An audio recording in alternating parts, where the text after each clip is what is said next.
बिस्मिल्लाहिर्रहमानिर्रहीम। जी तो स्टूडेंट्स, आप पढ़ रहे हैं 10th क्लास में computer science with sir Nasir. Students, आज हम अपने चैप्टर नंबर 1 का topic structure of a C program पढ़ेंगे और इसमें हम देखेंगे कि जो हमारा सी लैंग्वेज का प्रोग्राम होता है उसके अंदर उसका स्ट्रक्चर किस तरह का होता है और उसके कितने हिस्से होते हैं और उनके नाम क्या है और उनको इन हिस्सों में बांटने का मकसद क्या है। ये तो स्टूडेंट्स, सबसे पहला हमारा हिस्सा आता है लिंक सेक्शन और हेडर सेक्शन। ये लिंक सेक्शन या हेडर सेक्शन हमारे प्रोग्राम का सबसे ऊपर वाला हिस्सा होता है और ये हर प्रोग्राम में सबसे पहले लिखा जाता है। इसे इसका मेन नाम जो है वो है हेडर सेक्शन, लेकिन इसे हम लिंक सेक्शन भी कहते हैं। वो क्यों कहते हैं इसको हम पढ़ते हैं और आगे फिर आपको इसमें मज़ीद डिटेल से पता चलेगा कि इसको लिंक सेक्शन क्यों कहा जाता है। स्टूडेंट्स, जब हम कोई भी सी प्रोग्राम लिखते हैं तो इस तरह का उसकी एग्जांपल ये नीचे अगर मैं आपको दिखाऊं, ये इस तरह से लिखा जाता है। और इसमें देखें ये दो नाम हैं, इंक्लूड स्टूडियो डॉट एच, इसे स्टूडियो पढ़ते हैं। ऐसे स्टूडियो में यू आता है लेकिन इसमें यू नहीं आएगा।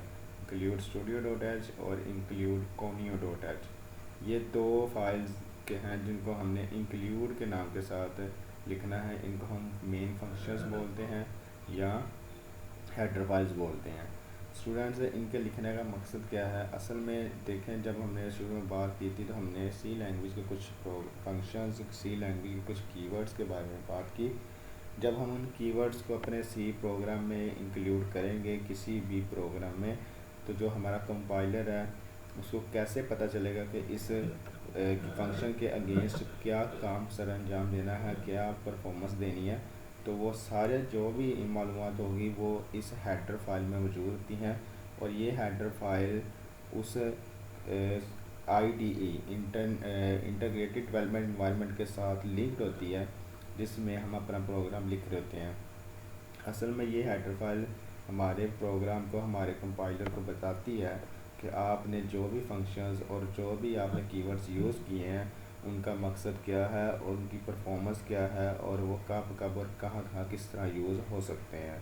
तो उन सारे फंक्शंस को, सारी फाइल्स को अपने प्रोग्राम के साथ लिंक करने के लिए जो वर्ड हम यूज़ करते हैं वो है इंक्लूड का। और इंक्लूड के साथ कौन सी हेडर फाइल यूज़ करनी है, नॉर्मली जो आम रूटीन में हर प्रोग्राम में यूज़ करता है वो है स्टूडियो डॉट एच। इसके अलावा और भी बहुत सी हेडर फाइल्स हैं जो कि डिफरेंट पर्पज़ के लिए यूज़ की जाती हैं और वो इंशाल्लाह आप बड़ी क्लासेस में जाके उनको ज़रूर पढ़ेंगे। अभी हमें अपने जो 10th क्लास के सिलेबस में उसमें हम दो हेडर फाइल्स पढ़ेंगे, एक स्टूडियो डॉट एच जो कि हर प्रोग्राम में यूज़ होगी और उसके साथ साथ है कोनियो डॉट एच, वो क्यों, कहाँ और कब यूज़ होगी, आहिस्ता आहिस्ता आगे चल के आपको इस सब का पता चलता जाएगा। तो सबसे पहले हम पढ़ते हैं जी लिंक सेक्शन और हेडर सेक्शन होता क्या है। कहता है जी, while writing programs in C language we make extensive use of functions that are already defined in the language. जी वही बात आ गई कि हम बहुत से फंक्शंस को यूज़ करते हैं जो कि लैंग्वेज में ऑलरेडी डिस्टिंक्टिव होते हैं, यानी ऑलरेडी उन्हें बनाया गया होता है। एक्सटेंसिव यूज़ ऑफ फंक्शंस है जी, but before use the existing function we need to include the file where these functions have been defined। कहता है इन फंक्शंस को क्या करने से पहले, यूज़ करने से पहले हमें वो फाइल्स चाहिए होती है जहाँ ये फंक्शंस डिफाइंड किए गए होते हैं। These files are called header files। We include these files in our program by writing the include statement at the top of the program। जब प्रोग्राम हम शुरू करते हैं तो हम उस प्रोग्राम के शुरू में ही अपनी फ़ाइल को इंक्लूड कर देते हैं। इंक्लूड किए कीवर्ड के साथ हैश साइन डालते हैं और इंक्लूड लिख के ब्रैकेट के अंदर हम अपनी हेडर फाइल का नाम लिखते हैं। तो ये इसकी डेफिनेशन भी है मुकम्मल, आपके सामने ये निशान भी लगा हुआ है। और इसका जो मेन स्ट्रक्चर है वो इस तरह का होता है, hash sign include header file name, यहाँ उस फाइल का नाम आएगा जिसको हम इंक्लूड करना चाह रहे हैं अपने प्रोग्राम के अंदर। Many other header files are also available, for example file math dot h contains all predefined mathematics function. ये आप एक एग्जांपल के तौर पर यूज़ कर सकते हैं कि जो मैथ डॉट एच की फ़ाइल है वो मैथमेटिक्स के फंक्शंस के लिए यूज़ होती है। ये था हमारे प्रोग्राम का सबसे पहला हिस्सा जिसे हम हेडर और लिंक सेक्शन बोलते हैं। हेडर के बाद आता है मेन सेक्शन। ये प्रोग्राम का वो हिस्सा है जहाँ प्रोग्राम की कोई भी कोडिंग कुछ भी लिखा नहीं जाता, लेकिन ये वर्ड लिखने के बगैर हमारा प्रोग्राम स्टार्ट नहीं हो सकता। अगर हम ये नहीं लिखेंगे तो हमारा कंपाइलर कभी भी हमारे प्रोग्राम को एग्जीक्यूट नहीं करेगा। और अगर हम फॉर एग्ज़ाम्पल 10 लाइनें का प्रोग्राम लिख के उसके बाद मेन लिखते हैं और आगे फिर 10 लाइनें और लिखते हैं, तो जो हमारा कंपाइलर है वो पहली 10 लाइनें छोड़ देगा और जहाँ मेन लिखा होगा वहाँ से प्रोग्राम को एग्जीक्यूट करना शुरू करेगा। अगर उसमें कोई एरर नहीं होगा तो वो उसे उसकी आउटपुट दे देगा मैं, अगर उसमें कोई एरर होगा तो उसका एरर बताएगा, उससे पहले का कोई एरर कोई बात वो हमें नहीं बताएगा। यानी हमारे प्रोग्राम को वो एग्जीक्यूट ही नहीं करेगा अगर हमने मेन का वर्ड ना लिखा हुआ हो। इसे बोलते हैं main section. It consist of a main function, और इसको शुरू करने के लिए भी मेन का वर्ड ही यूज़ किया जाता है। Every C program must contain a main function and it is the starting point of execution. Main function के कुछ काम भी हैं, कुछ पर्पज़ हैं इसके अलावा भी, यानी प्रोग्राम स्टार्ट करने के अलावा भी इसके कुछ पर्पज़ हैं, लेकिन वो हम नेक्स्ट चैप्टर्स में इंशाल्लाह देखेंगे और फिर आपको वो बताएंगे भी। फ़िलहाल आप यही देखेंगे कि मेन के बगैर हमारा प्रोग्राम स्टार्ट नहीं हो सकता। उसके बाद तीसरा पार्ट हमारे प्रोग्राम का आता है वो है बॉडी ऑफ मेन फंक्शन। जो मेन, जहाँ मेन का वर्ड लिखा उसके नीचे से जो हमारी स्टेटमेंट, हमारे प्रोग्राम के कोडिंग जो भी स्टार्ट होगा उसे हम बोलते हैं body of the main function या बॉडी ऑफ द प्रोग्राम। तो body of the main function is enclose in the curly braces. जी, हमारा जितना भी प्रोग्राम होगा, जो भी सॉफ्टवेयर की लाइंस होंगी, स्टेटमेंट्स होंगी, वो करली ब्रेसेस के दरमियान लिखी जाएंगी। करली ब्रेसेस को मैथ की ज़ुबान में हम मिड ब्रैकेट भी बोलते हैं और इसे हम पैरेंथेसिस भी कहते हैं। तीन नाम हैं जो नॉर्मली इनके आम ज़ुबान में जाने जाते हैं: करली braces, parenthesis and mid brackets.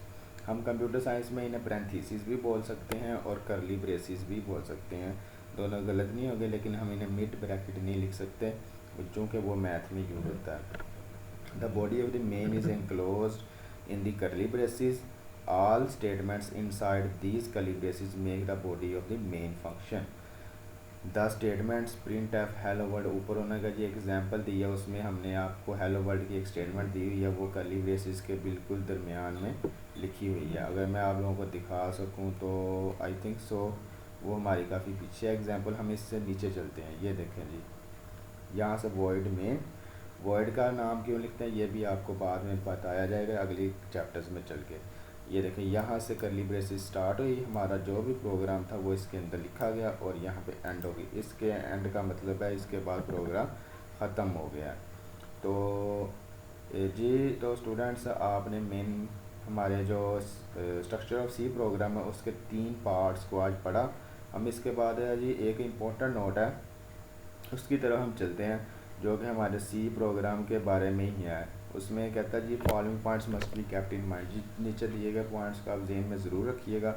जी, हम उन पॉइंट्स को पढ़ लेते हैं और साथ साथ हम उसमें से फाइंड आउट भी करते हैं कि कितने के अहम हैं। The sequence of statement in a C program should be according to sequence in which we want our program to be executed.